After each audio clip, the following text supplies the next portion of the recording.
nothing can be further from the truth because they're actually complementary solutions. So if you combine a power factor correction solution with a solar system that's got battery backup aspect to it, you actually extend the life of the batteries, and it is, a good solution. Hi, I'm Eric from Alpha Power Solutions, and today I'm going to talk about the interaction of power factor correction equipment with sites that have solar systems installed.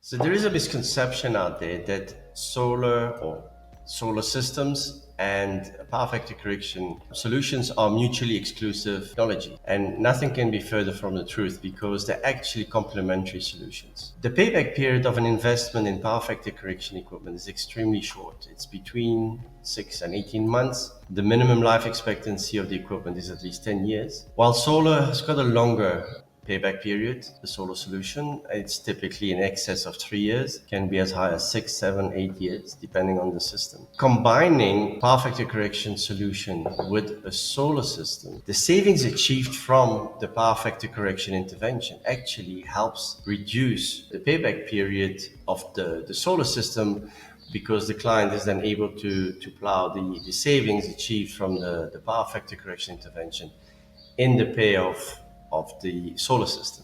Sites that have a solar system installed already but no power factor correction equipment can typically experience a worsening of the power factor, and it's of the site, and it's basically due to the fact that the solar system will reduce the amount of kilowatts drawn from the grid. But if it's well designed, it will not be generating any reactive power. So the site will draw all its reactive power still from the grid, but only a limited amount of kilowatts from the grid. And as a result, the power factor will worsen significantly. In itself, that's not necessarily a very bad thing. It only can result in problems when there is a reactive power charge that is charged when a certain average power factor is exceeded. So that can result in additional charges. And the power factor, if you don't install any power factor in a site that has a solar system, you lose an opportunity to reduce the demand charges, the maximum demand charges, and the network access charges that the customer incurs when there are conditions of bad weather, or if peak production takes place outside the window where the solar system produces its optimal. So that typically there would be early morning, when before the sun is at the right angle, and towards the late afternoon when obviously the solar system is not getting the same amount of solar energy. So there's definitely an opportunity to reduce overall electricity costs by combining a power factor solution with a solar solution.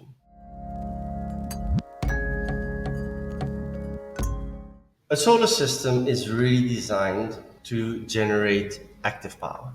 That's what it's good at. It's not that good at generating reactive power. A power factor correction system cannot generate any kilowatts, but it is very good at generating kilovars. A site that only has a solar system installed and no power factor correction equipment will reduce the kilowatt hours that it draws from the grid, because the solar system basically generates all the kilowatt or most of the kilowatt hours that the site is consuming, but the kilovars still have to come from the grid if the inverter is programmed correctly. Some inverters can generate reactive power, but then when they do that, you sacrifice kilowatt hours for kilovar hours. So it is an extremely expensive way of generating reactive power. So in a situation where a solar system is generating most of the kilowatt hours that the site consumes, kilowatts drawn from the grid will reduce,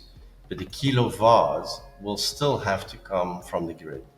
So you have very little active power and a lot of reactive power, and as a result, your power factor worsens.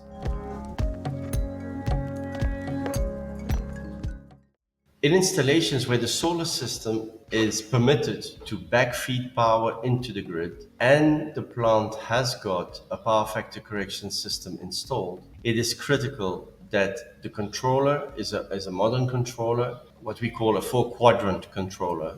Basically, it actually knows in which direction the power flows. Antiquated power factor correction controllers are unable to determine that. If there is a system with an old power factor controller system installed, then it is possible that the power factor correction system will not operate correctly. So it's important that these things are taken in consideration when a solar system is designed to allow backfeed into the grid.